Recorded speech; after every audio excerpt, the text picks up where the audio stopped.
कौन है वो कहां से वो आया चारों दिशाओं में तेज सा वो छाया what's up guys, gaming time வந்துடுச்சு நண்பர்களே. சனி மகாராஜனுடைய கிருபை இருக்கு. பப்ஜி மற்றும் PS5ல ரெண்டினுடைய நேரமும் சரியில்லை, ரெண்டுமே ரொம்ப டிலேவா இருக்கு. நாம முன்னேறி போய்கிட்டே இருப்போம். நேரடியா அன்பாக்சிங் பண்ணிடலாம். இப்ப நம்ம கிட்ட இருக்க எக்ஸ்பாக்ஸ் பண்ணுவோம். இப்ப ஃப்ரெஷ்ஷா சுட சுட வந்திருக்கக்கூடிய மசாலா மாதிரியான புதிய எக்ஸ்பாக்ஸ். நான் இதை 1-2 நாள்ல டெஸ்ட் பண்ணிட்டு இருக்கிறேன். என்னோட வீட்டில் இருக்கவங்க எல்லாருமே நினைக்கிறாங்க நான் ஒரு பெரிய ஸ்பீக்கரை வாங்கிட்டு வந்திருக்கிறேன் அப்படின்னு. அது மட்டும் இல்லாம நெக்ஸ்ட் ஜென் கன்சோல்ஸ் அன்பாக்சிங் ரொம்ப வித்தியாசமானதாவே இருக்குது. நிறைய டப்பாக்கள் இருக்கு, 1-2 வயர்கள் இருக்கு, அடுத்த வயர் இருக்கு, கண்ட்ரோலர் இருக்கு. கண்ட்ரோலரையும் இப்ப நம்ம எடுக்கலாம். இதுதான் இப்ப நம்மளுடைய கண்ட்ரோலர். இது நேரடியா சொல்றதா இருந்தா நம்ம விலை மலிவா இருக்கிற மாதிரி இருக்கு. இப்ப திறக்கலாம், அப்புறம் செக் பண்ணலாம் இதுக்குள்ள என்ன இருக்கு அப்படின்னு. Normal cable. கண்ட்ரோலர் எங்க இருக்கு? நம்முடைய PS5 அண்ணன் எங்க இருக்காங்க? உண்மையான பொருள் எங்க இருக்கு நண்பர்களே? இதுவா ஸ்டாண்ட்? இது ஸ்டாண்ட் ரொம்ப வித்தியாசமா இருக்கு. இதை சைட்ல வச்சிடலாம். ஹோப்ஃபுல்லி இதை நான் உடைச்சிடக்கூடாது. இது என்ன வருது? ஓ, ஃபைனலி நாம எடுத்துட்டோம். கடின உழைப்புக்கு பிறகு இப்ப PS5. முதல்ல முக்கியமான விஷயம் என்னன்னா, இப்ப வரைக்கும் மிகப்பெரிய கன்சோல் இது. உண்மையிலேயே ரொம்ப பெருசு. ஆல்மோஸ்ட் ஒரு மினி பிசி அதனுடைய சைஸ் மாதிரி இருக்குது. இது நம்ம கிட்ட சிடியோட வெர்ஷன் இருக்குது. 10,000 ரூபாய், ரொம்ப விலை அதிகம். அது சைடில் வச்சலாம், ஒன்றும் கேலி கிடையாது. ஒரு பெரிய டிவிடி பிளேயர் வந்துட்டு இருந்துச்சு, ஞாபகம் இருக்கா? கொஞ்சம் பேருக்கு இது தெரிஞ்சிருக்கும்னு நினைக்கிறேன். அதனுடைய ஃபியூச்சரிஸ்டிக் வெர்ஷன் மாதிரி தெரியுது. நீங்கள் இதை நோட்டீஸ் பண்ணீங்கன்னா இங்கே டெக்ஸ்சர் இருக்குது. டெக்ஸ்சரில் பார்த்தீங்கன்னா சர்க்கிள், ட்ரையாங்கிள் இருக்குது. இது PS5ல கண்ட்ரோலர் 4 பட்டன்கள் கொடுத்துருக்காங்க. அப்புறம் இங்கே பார்த்தீங்கன்னா பேப்பர்லாம் இருக்குது, 3 வயர்கள் இருக்குது, ஒரு HDMI கேபிள் இருக்குது, ஒரு USB Type C இருக்குது, அப்புறம் 3க்குமே பவர் கார்டு கொடுத்துருக்காங்க. இதனுடைய கண்ட்ரோலர் ரொம்பவே இம்ப்ரூவ் பண்ணியிருக்காங்க அப்படின்னு சொல்லலாம் இந்த ஃபங்க்ஷனாலிட்டியில். அது மட்டும் இல்லாமல் டச் பேடு நீங்கள் பார்க்க முடியும். இதை பார்த்தீங்கன்னா ஜாய்ஸ்டிக்ஸ் ரொம்பவே இம்ப்ரூவ் பண்ணியிருக்காங்கன்னு எல்லாரும் சொல்கிறாங்க. இதை நம்ம டெஸ்ட் பண்ணி பார்த்துடலாம். இந்த PS5ல பார்த்தீங்கன்னா இங்கே பின்னாடி பிளாஸ்டிக்ல இருக்குது, ரொம்ப ஷைனியாக இருக்குது. ஃபிங்கர் பிரிண்ட்ஸ்லாம் கூட இங்கே வந்துடும். டச் பண்ணி நீங்கள் கேபிள்லாம் வச்சிங்கன்னா வந்துடும். இதனுடைய மெட்டீரியல் பார்த்தீங்க அப்படின்னா இந்த சைடில் இருக்கக்கூடிய மெட்டீரியல் பார்த்தீங்கன்னா அதுவும் பிளாஸ்டிக் தான். இது கொஞ்சம் ஸ்டர்டியாக நல்ல ஃபீல் கொடுக்குற மாதிரி இருக்குது. டெஃபினெட்லி நல்ல மாடர்ன் லுக்கிங் கன்சோலாக இருக்குது. பேக் சைடில் நிறைய போர்ட் இருக்குது, HDMI பவர் கேபிள் இருக்குது, இதெல்லாம் இருக்குது. ஃப்ரண்ட்டில் பார்த்தீங்கன்னா நீங்கள் ஒரு USB Type C போர்ட் நீங்கள் பார்க்க முடியும். ரொம்பவே நல்ல விஷயம் தான் இது. Xbox Series Sல இது கிடையாது. வேகமா இதுல மின்சாரத்தை இணைப்போம், நம்ம கொஞ்சம் வேகமா கேம் விளையாடலாம். அதுக்கப்புறம் டெஸ்டிங்லாம் பண்ணிட்டு உங்களை வந்து சந்திக்கிறோம். நண்பர்களே, நீங்க PS5 பழைய வீடியோல ஸ்பாட் பண்ணியிருந்திருக்கீங்க. நான் என்ன விரும்புறேன் அப்படின்னா, கொஞ்சம் நேரம் எடுத்து அருமையா சிறப்பா மசாலாலாம் போட்டு உங்களுக்கு காமிக்கணும் அப்படின்னு. அப்புறம் முதல் விஷயம் நான் என்ன நோட்டீஸ் பண்ணேன் அப்படின்னா, PS5 நெக்ஸ்ட் ஜென் கன்சோல் அப்படின்னு சொல்லப்படுது. நிறைய இம்ப்ரூவ்மெண்ட்ஸ் இருக்கு, கண்ட்ரோலர் நிறைய மாத்தி இருக்காங்க அப்படின்னு சொல்லலாம். அதோட சேர்த்து நிறைய கேம்ஸ் இருக்கு, அது நிறைய இம்ப்ரூவ் பண்ணிருக்காங்க. அப்புறம் பேக்வர்ட்ஸ் கம்பேட்டிபிலிட்டி இருக்கு, அதாவது PS4 கேம்ஸ் PS5ல நீங்க விளையாட முடியும். முதல்ல நம்ம என்ன பண்ணலாம் அப்படின்னா, ஸ்டார்ட் பண்ணலாம் இந்த கண்ட்ரோலர் இருந்து. இது ஒரு சின்ன கேம், இது சோனியோடையது. இதனுடைய வைப்ரேஷன் நீங்க செக் பண்ணீங்க அப்படின்னு பாத்தீங்கன்னா, இதனுடைய கல்லோடைய சத்தம் பாத்தீங்கன்னா அது டக் டக் அப்படிங்கிற வைப்ரேஷன் கூட உங்களுக்கு கேட்கும். அப்புறம் தண்ணியில போகும்போது கொஞ்சம் மெதுவா இந்த கிர் அப்படிங்கிற சத்தம் கூட வைப்ரேஷனா கேட்கும்.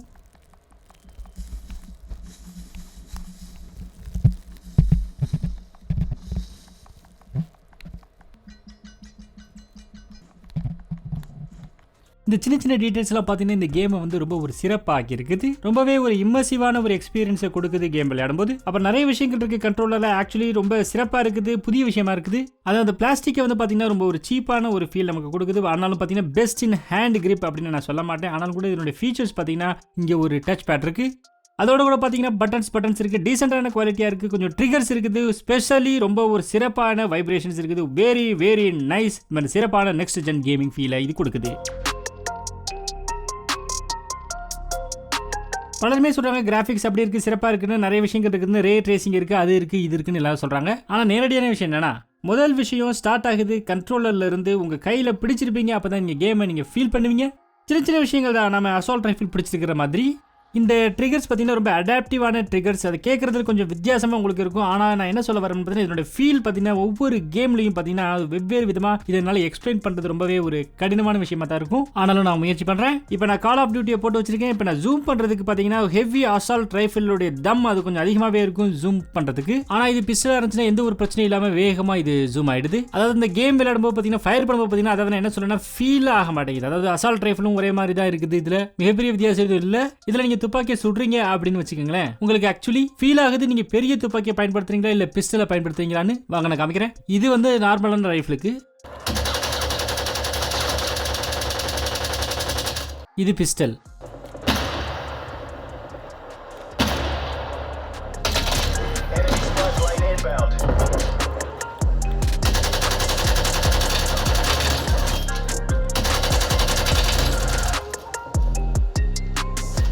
இப்போ நம்ம ஸ்னைப்பர் எடுத்தோம்னா ஸ்கூப் பண்ணுறதுக்கு இன்னும் கொஞ்சம் அழுத்தம் கொடுக்க வேண்டியிருக்குது. இப்போ இந்த சப் மெஷின் கன் எடுத்தோம்னா ரொம்ப எளிமையாக ரொம்ப எளிதாக ஸ்கூப் பண்ண முடியுது.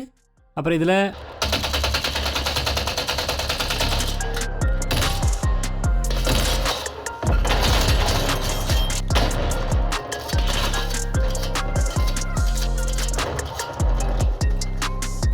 இதில் ஃபீட்பேக் வருதுல ட்ரிகரில், இதோட சேர்த்து பார்த்தீங்கன்னா 4-5 வைப்ரேட்டர் மோடு இருக்குது. முழுமையான கேம் பேடுக்குள்ளே பார்த்தீங்கன்னா வெவ்வேறு விதமான வைப்ரேட்டர் இருக்குது. உங்களுக்கு ரைட்லேருந்து கொண்டு வந்துச்சுன்னா ரைட்லேருந்து வைப்ரேஷன் மோட்டர் ஒர்க் ஆகுது, லெஃப்ட்லேருந்து வந்தால் லெஃப்ட்டில் வைப்ரேட் ஆகுது. வீடியோவில் காமிக்கிறது கொஞ்சம் கஷ்டம் தான், இதை கேட்க முயற்சி பண்ணுறேன். இந்த குண்டு ஃபயர் பண்ணதுக்கப்புறம் இதுதான் ரீலோட்.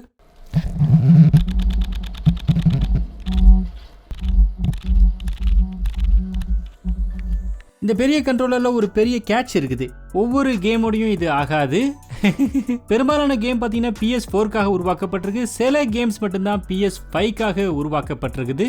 ஆனால் எவ்வளவு PS5 கேம் இருந்தாலும் பார்த்தீங்கன்னா அதில் கொஞ்சம் அப்படி இப்படின்னு கொஞ்சம் யூஸ் பண்ணப்பட்டிருக்கு இந்த டைப் வைப்ரேஷன். PS4ல இருக்கக்கூடிய எல்லா கேம்லையும் பார்த்தீங்கன்னா இந்த மாதிரி நார்மலான வைப்ரேஷன் தான் பார்க்கறதுக்கு முடியுது.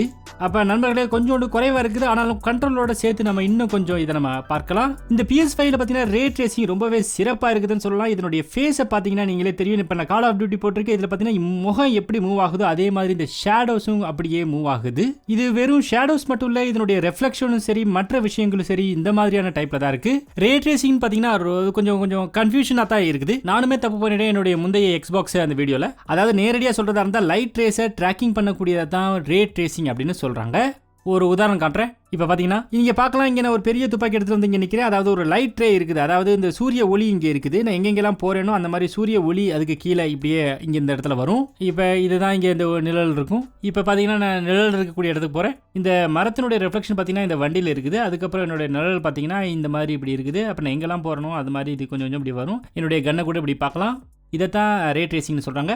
இந்த மாதிரி இதெல்லாம் ரொம்ப சின்ன சின்ன டீடைல்ஸ் தான், ஆனால் இது ரொம்பவே ரியலிஸ்டிக்காக இருக்கும் நீங்கள் கேம் விளையாடும் போது. இதான் நெக்ஸ்ட் ஜென் கன்சோல்ஸ், அதாவது இப்போ எக்ஸ்பாக்ஸில் ட்ரை பண்ணியிருக்கிறோம், இதுக்கு முன்னாடி PS5 ரெண்டுலேயுமே நம்ம ட்ரை பண்ணியிருக்கிறோம். இதெல்லாம் பார்த்தீங்கன்னா ரொம்ப ஒரு கேம் இது டிபெண்டாக இருக்கும். அப்புறம் இந்த கேம் பார்த்தீங்கன்னா 4Kல ரொம்ப சிறப்பாக ரொம்ப ஸ்மூத்தாக செட்டிங்ஸை ஃபுல் பண்ணி வச்சு விளையாண்டுருக்கோம். அப்புறம் ஒரு கன்சோல் இந்த கிராஃபிக்ஸில் நம்ம பண்ணியிருக்கிறோம், ரொம்பவே சிறப்பாக இது இருக்குது.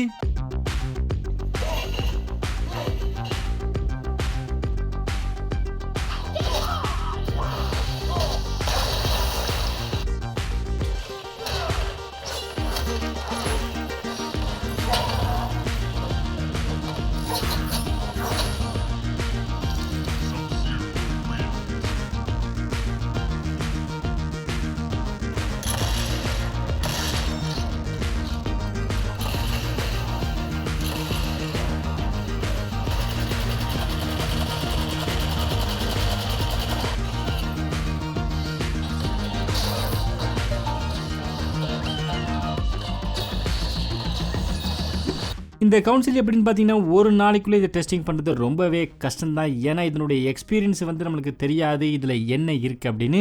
அப்புறம் எனக்கு இந்த பிளாஸ்டிக் குவாலிட்டி பார்த்தீங்கன்னா கொஞ்சம் ஹை குவாலிட்டியாக இருக்கிற மாதிரி ஃபீல் ஆகலை. அது மட்டும் இல்லாமல் பார்த்தீங்கன்னா ஸ்டாண்டு வந்து கொஞ்சம் லேசான குவாலிட்டியாக எனக்கு ஃபீல் ஆகுது. அது மட்டும் இல்லாமல் பிளாஸ்டிக் பார்த்தீங்கன்னா கொஞ்சம் சீப் எனக்கு அப்படின்னு தோணுது. அது மட்டும் இல்லாமல் ஃபிங்கர் பிரிண்ட்ஸ் வரதுக்கான வாய்ப்புகளும் இதில் கொஞ்சம் அதிகமாகவே இருக்குது. இதை நேராக நிப்பாட்டி வச்சிருந்தாலும் கூட பார்த்தீங்கன்னா ஸ்டாண்ட் வைக்கணும். அது மட்டும் இல்லாமல் கொஞ்சம் வித்தியாசமாகவே எனக்கு இருக்குது. அது மட்டும் இல்லாமல் இது கொஞ்சம் எனக்கு பயமாக இருக்குது, கொஞ்சம் அசைஞ்சிருமோ விழுந்துருமோன்னு. அப்புறம் சைடில் வைக்கிறதா இருந்தாலும் இப்படி தான் நம்ம வைக்க வேண்டியிருக்கு. அது மட்டும் இல்லாமல் கொஞ்சம் பெரிய டிவிடி ஸ்கேன் மாதிரி எனக்கு தெரியுது. அது மட்டும் இல்லாமல் பார்த்தீங்கன்னா லுக் எனக்கு அந்த அளவுக்கு நல்லா தெரியலை. ஒருவேளை நீங்கள் இதை வாங்குறதா இருந்துச்சுன்னா டிவி கேபினெட்டுக்கான இடத்தை நம்ம உருவாக்கணும். இதனுடைய பெர்ஃபார்மன்ஸை பற்றி நம்ம பேசுறதா இருந்துச்சுன்னா நம்ம பழையதை விட ரொம்பவே சிறப்பாக அப்கிரேட் பண்ணப்பட்டிருக்குன்னு சொல்லலாம். இதனுடைய எக்ஸ்பீரியன்ஸாக இருந்தாலும் சரி, கிராஃபிக்ஸாக இருந்தாலும் சரி, எதுவாக இருந்தாலும் சரி. ஏன்னா பார்த்தீங்கன்னா 2-3 வருஷத்துக்கு ஒரு முறை தான் இந்த கன்சோல் நம்மளுக்கு வருது. அப்புறம் நம்ம எவ்வளவு கேம்ஸ் விளையாண்டுருக்கோமோ எல்லாமே 4Kல நம்ம விளையாண்டுருக்கோம். எல்லாமே இந்த 4Kல பார்த்தீங்கன்னா டிவி குவாலிட்டியை ரீப்ரொடியூஸ் பண்ற மாதிரி ரொம்பவே நல்லாவே இருக்குது. அஃப்கோர்ஸ் நீங்க ஒரு நெக் டு நெக் கம்பேர் பண்ற மாதிரி இருந்துச்சுன்னா இந்த கேமிங் பிசியை விட டெஃபினெட்லி ரொம்பவே நல்லாவே உங்களுக்கு இருக்கும். அது மட்டும் இல்லாமல் சில விஷயங்கள்ல அது கொஞ்சம் பின்னாடி இருக்கலாம். இதனுடைய எக்ஸ்பீரியன்ஸ் பார்த்தீங்கன்னா அது ஒரு நெக்ஸ்ட் லெவலாக இருக்குது. கேம் கண்ட்ரோலராக இருக்கலாம், அதனோட வைப்ரேஷனாக இருக்கலாம், சவுண்ட்ஸ் இருக்கலாம், அதனோட ஆப்டிமைசேஷனாக இருக்கலாம், ஈஸ் ஆஃப் யூஸ்ன்னு சொல்கிறாங்க அதுவாக இருக்கலாம். கன்சோல் வந்து பார்த்தீங்கன்னா உண்மையிலேயே ரொம்ப நல்லாவே இருக்குது. நிறைய ஒரு ஸ்டாண்டர்ட்ஸ் வந்திருக்குது. இப்போலாம் பார்த்தீங்கன்னா கேமில் வந்து நிறைய ஆப்டிமைசேஷன்லாம் வந்திருக்குது அப்படின்னு சொல்லலாம். மோர்டல் காம்பேட் விளையாண்டுருக்கோம், கால் ஆஃப் டியூட்டி விளையாண்டுருக்கோம், டெஸ்டினி 2 விளையாண்டுருக்கோம், காட் ஆஃப் வார், அப்புறமாட்டி சின்ன சின்ன விஷயங்கள் ஒரு 4-5 கேம் நாங்கள் விளையாண்டுருக்கிறோம். ஆனால் ஓவராலாக பார்த்தீங்கன்னா PS4 கேம்ஸ்லாம் நீங்கள் PS5ல விளையாடலாம். அது மட்டும் இல்லாமல் FPSல PS5 ஸ்பெஷலாக உருவாக்கப்பட்டிருக்கு. அது நெக்ஸ்ட் லெவலில் இருக்குது அப்படின்னு சொல்லலாம். இதில் உங்களுக்கு வித்தியாசம் கண்டிப்பாக தெரியும், எக்ஸ்பீரியன்ஸில், கிராஃபிக்ஸில், எல்லா விஷயத்துலையுமே. இந்த டயத்தில் பார்த்தீங்கன்னா இந்த கேம்ஸ் PS5க்காக உருவாக்கியிருக்காங்க. இது ரொம்பவே குறைவு தான். அது மட்டும் இல்லாமல் ஹோப்ஃபுல்லி இது வந்து ஒரு சிறந்த கேமாக இருந்திருக்கும் உங்களுக்கு. அது மட்டும் இல்லாமல் நாங்கள் இது 3-4 நாளாக நாங்கள் டெஸ்ட் பண்ணியிருக்கோம். அப்பவும் கூட எனக்கு என்ன ஃபீல் ஆகுதுன்னா இன்னமும் சரியாக இதை டெஸ்ட் பண்ணலை அப்படின்னு. அது மட்டும் இல்லாமல் நாங்கள் முயற்சி பண்ணி பார்க்குறோம். இதை கம்பேர் பண்ணுறதுக்கு எக்ஸ்பாக்ஸ் சின்னதுலேருந்து எங்ககிட்ட சின்னது இருக்குது, அதை எக்ஸ்பீரியன்ஸை நம்ம கண்டிப்பாக கம்பேர் பண்ண முடியும். இந்த வீடியோ உங்களுக்கு பிடிச்சிருந்துச்சுன்னா நீங்கள் லைக் பண்ணுங்கள், சப்ஸ்கிரைப் பண்ணுங்கள், அப்புறம் இந்த சேனலை, அப்புறம் நான் உங்களை அடுத்த வீட்டில் சந்திக்கிறேன். பாய்.